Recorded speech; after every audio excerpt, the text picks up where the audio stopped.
everyone. Welcome back to Room for Us, a space where queer voices thrive. I'm your host, P, and every single week I like to sit down, get vulnerable, and talk about all things queer with all of you. And for each topic, I kind of like to dive into something that is like inherently queer or just something I'm very interested in. And I mean, this topic is a little bit of both, of course, because I had to do a lot of research for this episode and I learned so much that I had no idea about before. And I just found it really fascinating. And I feel like what I want to do with this podcast moving forward is like continue to learn. And I want us all to learn together because as I'm continuing to learn more, I feel like it just helps me gain more perspective on certain situations or why like certain things are said. And I found this very interesting. So I'm excited to dive into the topic. And I have my laptop here because I had to write so many notes. Like there are so many things I learned about that I had zero clue about before. But I want to start this episode by saying I'm a lesbian and I have two adorable cats, the loves of my life, Besso and Soul.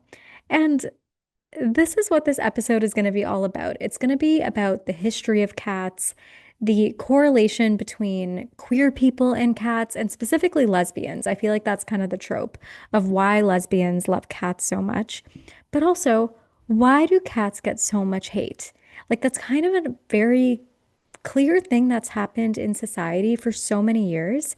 And as I was doing some research on this, I was like, this is a very misogynistic view. And it comes from the patriarchy, essentially, like centuries ago. So we're going to get into it all because there is so much to unpack here. I've heard so many terms over the years since I was younger, and it still happens like to this day, even being 30 years old. It's always cats versus dogs. Like, first of all, these are two domesticated pets. Like, why are we always comparing the two? There's also terms like crazy cat lady we hear all the time.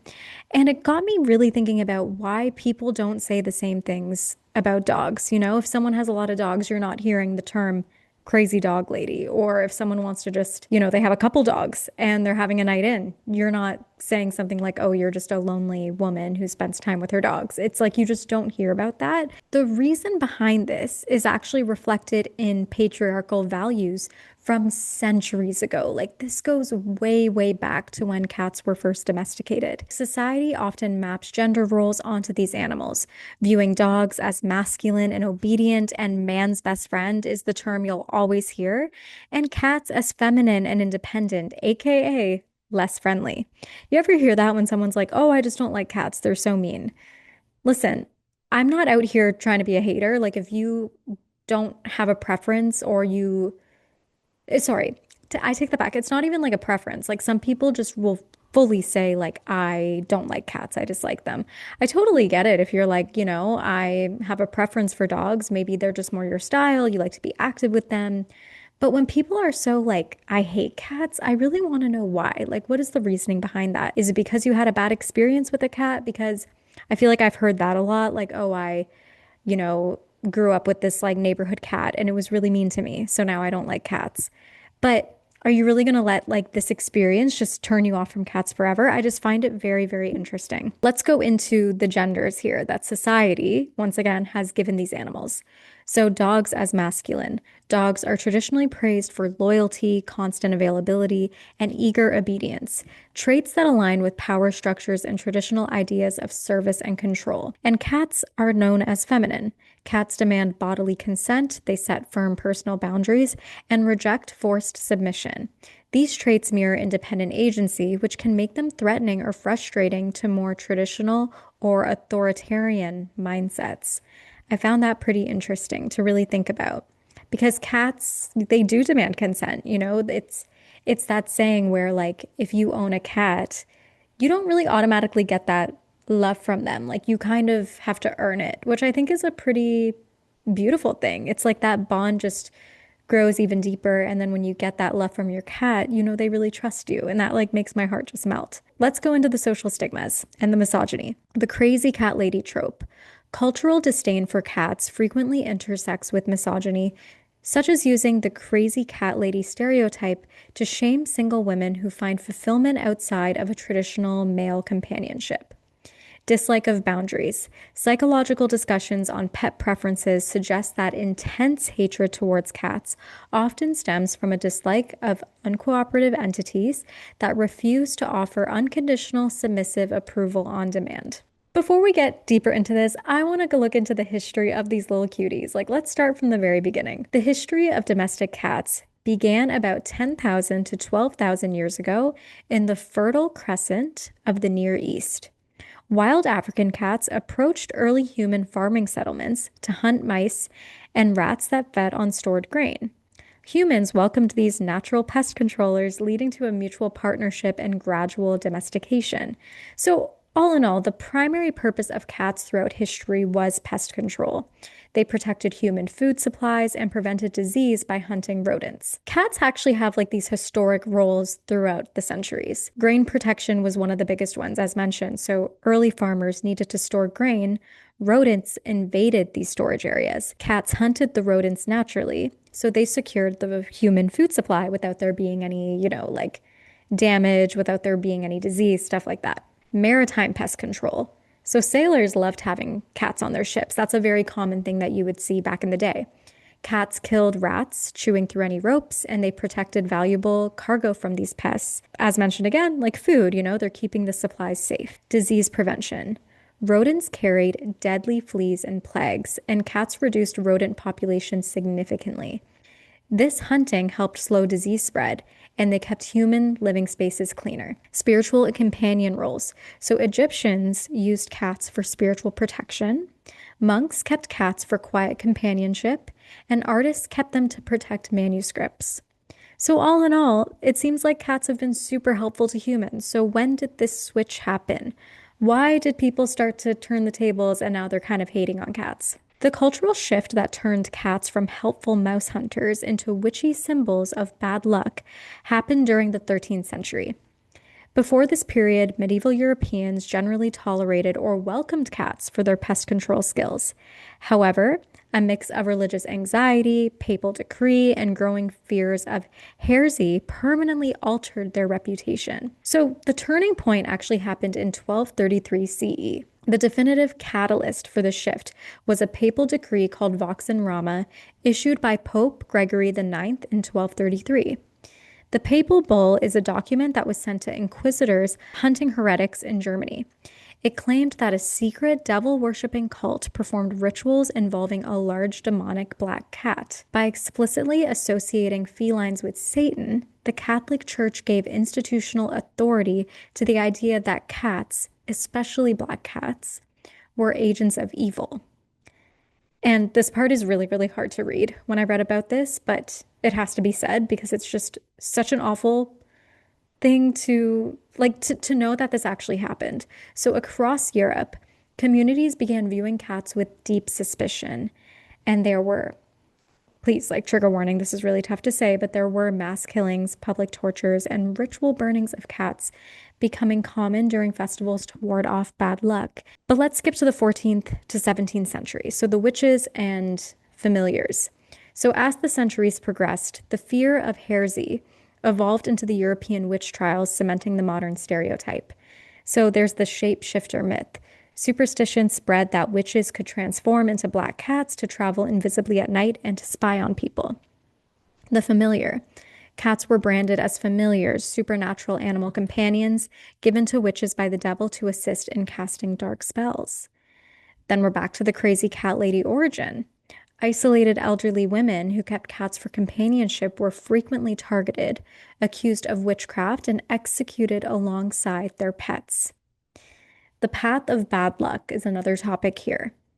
So we've all heard this too, don't let a black cat cross your path or you'll have bad luck. So this superstition actually originated in Germanic and Norman folklore. Because people believed a cat could be a witch in disguise or a demon sent to watch them, seeing one meant that the devil was paying attention to you or that sudden death was maybe going to happen. This deeply ingrained fear traveled across the Atlantic with European colonists, directly influencing events like the Salem witch trials in North America.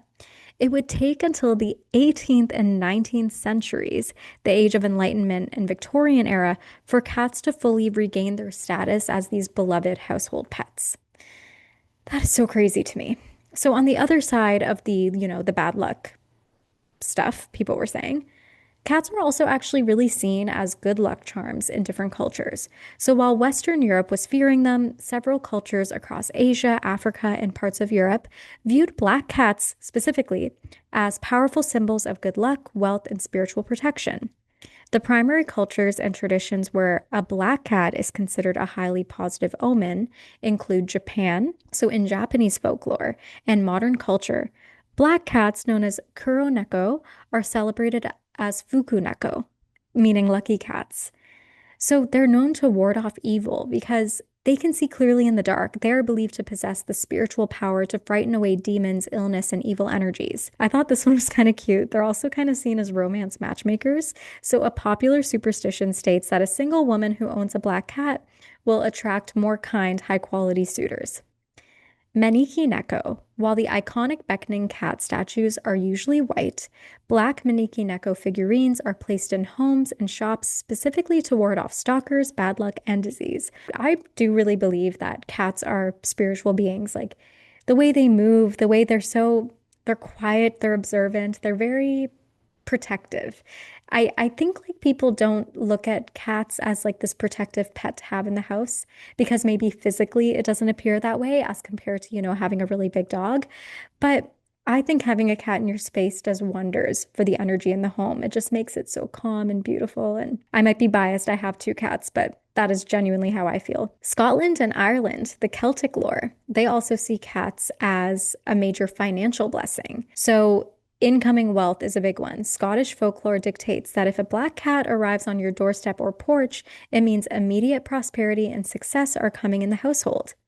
And the cat Sith. I'd never heard of this. Though the legendary cat Sith, a spectral blackberry cat, was treated with caution, treating roaming cats with food and warmth was believed to earn the blessing of the goddess Brigid. Maritime and sailing tradition. So, I mentioned earlier that cats were always on these ships.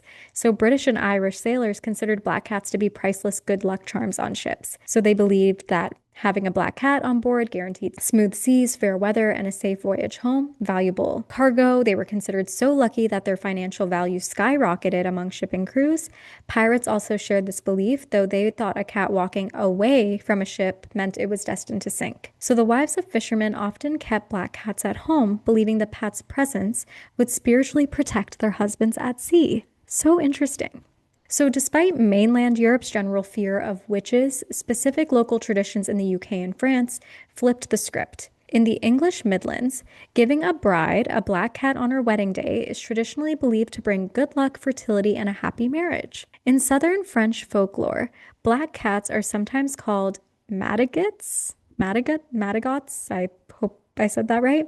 Also known as magician cats. Local peasants believed that if you showed a stray black cat respect and fed it the first bite of your dinner, it would reward you with hidden treasure or lifelong wealth. Ancient Egypt. I feel like this one is actually quite known that Egyptians do hold cats like at the highest regard. They were bred and pampered in temples because their sleek black fur closely resembled Bastet, the cat-headed goddess of protection, home health, and fertility. So looking back at the history, this is also fascinating how it seems like the switch up happened from the Catholic Church and their belief of, the devil and associating this with witches and demons and how this has anything to do with cats. But I also wanted to dive into how the portrayal of cats in animation reflects a massive cultural evolution. Western studios spent decades mirroring these like medieval superstitions, whereas Eastern animation historically leaned into the spiritual relevance. It's changing a lot now. Like there's the incredible success of the independent masterpiece Flow, which came out in 2024. And now Pixar actually has an upcoming film, Gatto, which is meant to come out in 2027. And this all represents a major shift in how the West views black cats. So we have a classic Disney formula, and I remember always seeing this growing up. Not with every single movie, but you would kind of notice like a little bit of a pattern here where cats were kind of seen as like sinister and superstitious, not friendly. So for decades, Walt Disney Animation utilized cats as a visual shorthand for the villainy, sly manipulation, or witchcraft. And that's actually reinforcing the centuries-old European bias. In Hocus Pocus in 1993, Thackeray Binks is cursed to spend eternity as a black cat by witches, and even though Binks is a hero, his physical black cat form is initially feared as a sign of dark magic. We have a bunch of these like highly pampered, snobbish cats that are there to torment the innocent lower class protagonists, which is usually, like the mice or the dogs. And we see this 100% in 1950s Cinderella. We have Lucifer, the malicious, overweight cat, and that is the stepmother's cat. Not a very nice cat in that movie. We also have the Siamese cats who get Lady in Lady and the Tramp, came out in 1955. They get her into trouble, and it's seen as like they're being manipulative and they're being very deliberate about this. And we also have Felicia, the great mouse detective, 1986, is the spoiled, gluttonous pet of the villainous Professor Ratigan. But when you look at Disney, in sharp contrast, Japanese anime has traditionally leaned into East Asian folklore, where cats, including the black ones 100%, are seen as wise, protective, and spiritually special. We have Gigi in Kiki's Delivery Service, 1989. Gigi on Studio Ghibli is depicted as Kiki's loyal, highly anxious, and deeply supportive best friend. And we cannot forget about Luna in Sailor Moon. Luna is a wise, talking black cat with a crescent moon on her forehead. So instead of aiding evil, she acts as a mentor, guiding Sailor Moon and unlocking her heroic world-saving powers. So then when we go back to like where this is happening in modern day, as I brought up Flo and Gatto, like let's get into it a little bit deeper because what's beautiful is that really these films also changed the public perception and sparked real world rescue adoptions for black cats, which like is so, so sweet and it makes me really happy. Flo was actually mistaken for a Disney Pixar project because of the stunning visual depth.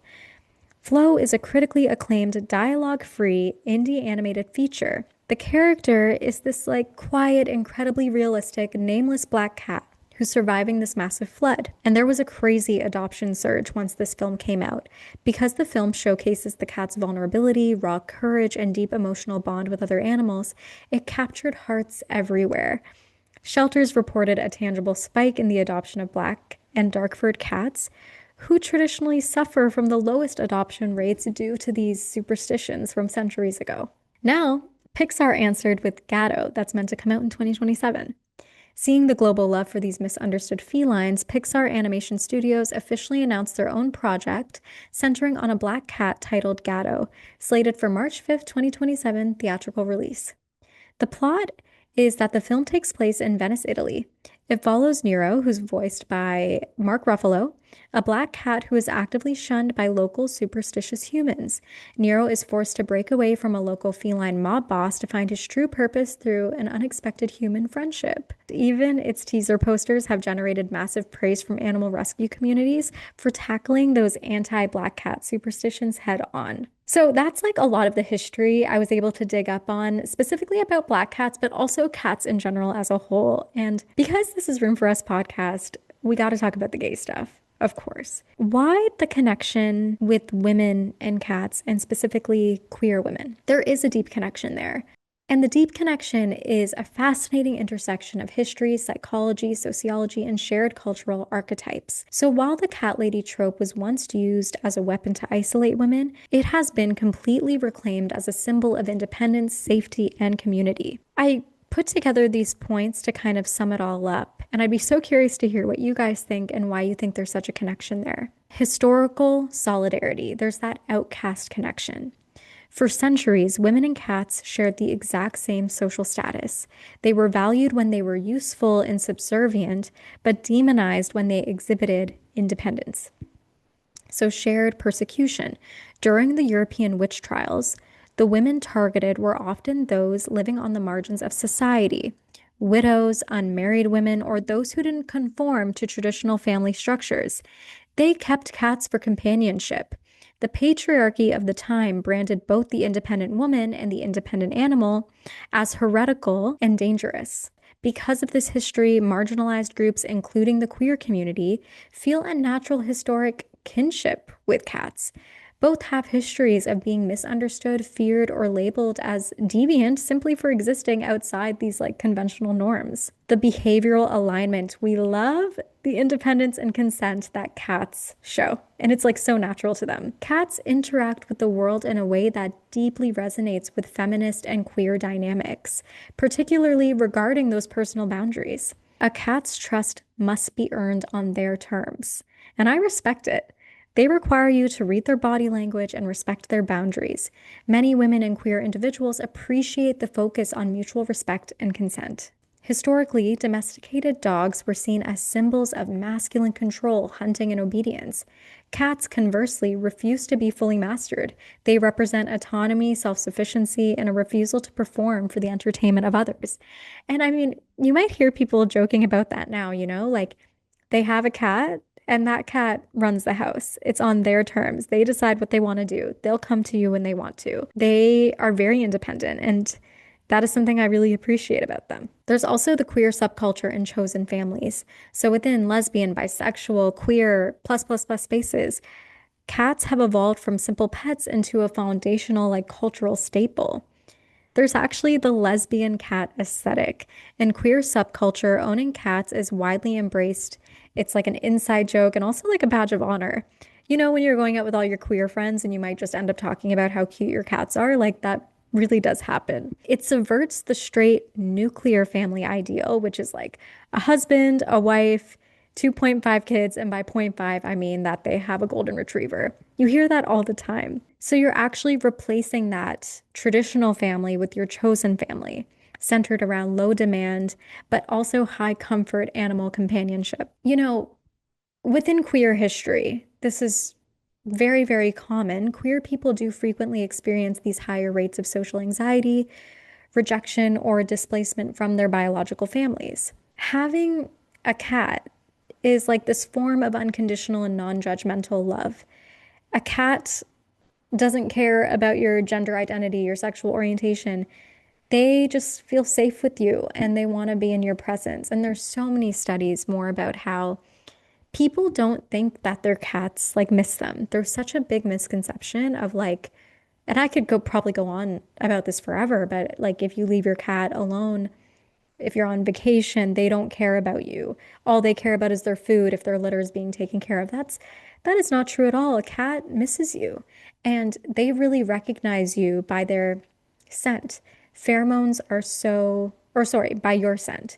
Pheromones are so big for cats, and they know your scent anywhere. And they actually can measure the time you've been gone, the more your scent is fading away from them. And that was so heartbreaking. I remember hearing about that. I saw it somewhere on Instagram and I just immediately thought, how am I ever going to leave my cats again if I go on vacation? Like we always have someone watching them and like we know they're safe.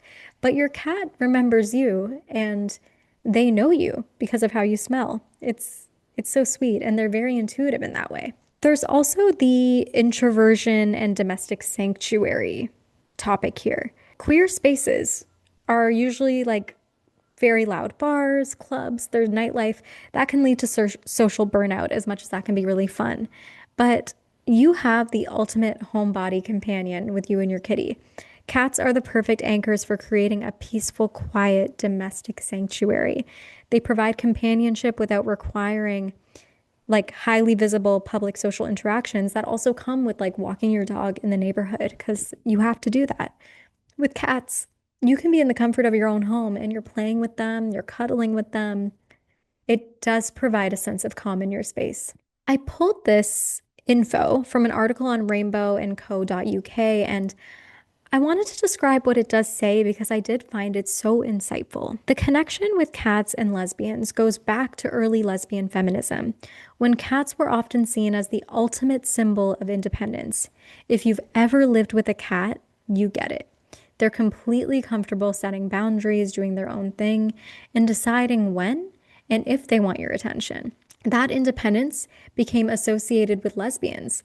especially because queer women were challenging the idea that women needed to fit into a traditional patriarchal role to have a fulfilling life. Then there's the whole crazy cat lady stereotype, the image of a woman living alone with a bunch of cats completely outside the expectations of marriage, children, and conventional femininity. But when you look at it through a queer lens, that image starts to feel a little different.